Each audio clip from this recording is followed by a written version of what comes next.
Let's talk about implicit differentiation. So in this example, we have x squared plus y squared is equal to 16. If I asked you to differentiate this function, your first instinct may be to rearrange the function to express it in terms of y. And what that looks like is the following. We have x squared plus y squared is equal to 16. We'll subtract x squared from both sides, and what we're left with is y squared is equal to 16 minus x squared. Take the square root of y, and what we get is y is equal to plus or minus the square root of 16 minus x squared.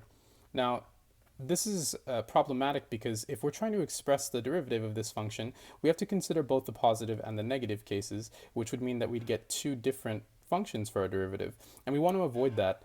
And the only way to do that is through implicit differentiation. So what we'll do instead is we'll take the derivative of both sides of the equation at the same time, and then we'll go ahead and we'll split each of the terms, and then we'll look at them individually.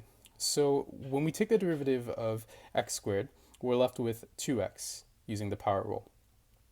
Next, we'll want to look at that derivative, the d over dx times of y squared, and this is where the only difference arises between implicit differentiation and differentiation that we're used to.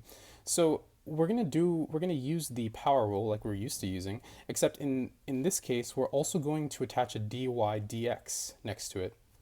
And I'll show you what that looks like. So what we have is the 2x plus 2y times dy over dx, and then when we take the derivative of the constant on the right side of the equation, it just becomes 0. Now, our next goal in implicit differentiation is to keep that dy dx by itself. So we're going to go ahead and subtract the 2x from both sides of the equation, and what we get is 2y times dy over dx is equal to the negative 2x. We'll go ahead and divide both sides of the equation by 2y, and what we're left with is dy over dx is equal to negative 2x over 2y. When we go ahead and simplify that even further, we have dy over dx is equal to negative x over y. And now we have officially implicitly differentiated this function. And all this means is that we found an equation for which we can plug in values of x and y and find the derivative of this graph at any point, or in other words, the slope at any point, any set of points on this graph. So let's go ahead and look at a more complex problem and see if we can use the same basic steps to solve this, okay?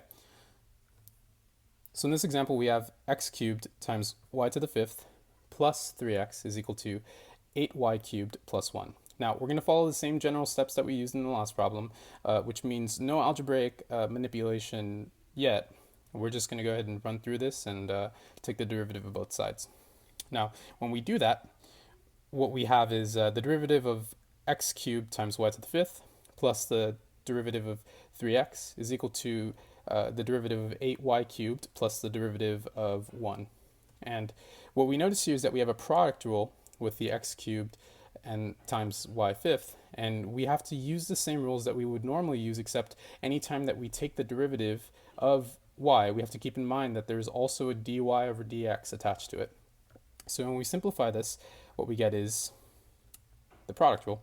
We get the derivative of x cubed times y to the fifth plus x cubed times the derivative of y to the fifth. And then we took the derivative of 3x and we got plus 3. And this is equal to, and what we did was we took out the constant 8 and we put that to the front of the, we moved that to the front of the equation, and what we got was d over dx of y cubed. Now, we'll go ahead and deal with each of these individually, but I have these all written out already. What we have is when we take the derivative of x cubed, we get 3x, and that's multiplied by y to the fifth. And then we don't take the derivative of x cubed, but we do take the derivative of y to the fifth, which leaves us with 5y to the fourth using the power rule. And again, anytime we take the derivative of y, we have to attach that dy over dx. And then we went ahead and we brought down that 3. And this is going to be equal to 8 times 3 times y squared times dy over dx, because we did take the derivative of y in this case. And what we're going to do now is we're going to try and keep those dy over dx's on one side of the equation and keep everything else on the other side. And so what I've done is I've done just that. I've subtracted all of the equations with all of the terms with dy over dx, and I've kept them on one side, and I've moved everything else to the other side. And when this is all simplified, this is what it'll look like. it'll look like 5x cubed times y to the fourth times dy over dx minus 24y squared times dy over dx is equal to negative 3x y to the fifth minus 3. And it's at this point that what we want to do is we want to go ahead and factor out the common term between both of these terms on the left side of the equation. And really what we're trying to do is we're trying to factor out that dy over dx, and this is going to be the case in all implicit differentiation problems. The reason why we want to keep them on one side is because eventually we're going to divide everything else aside from the dy over dx so that we can solve for it. And once we do that, here's what we get. We get that 5x cubed times y to the fourth minus 24y squared dy over dx is equal to negative 3x y to the fifth minus 3.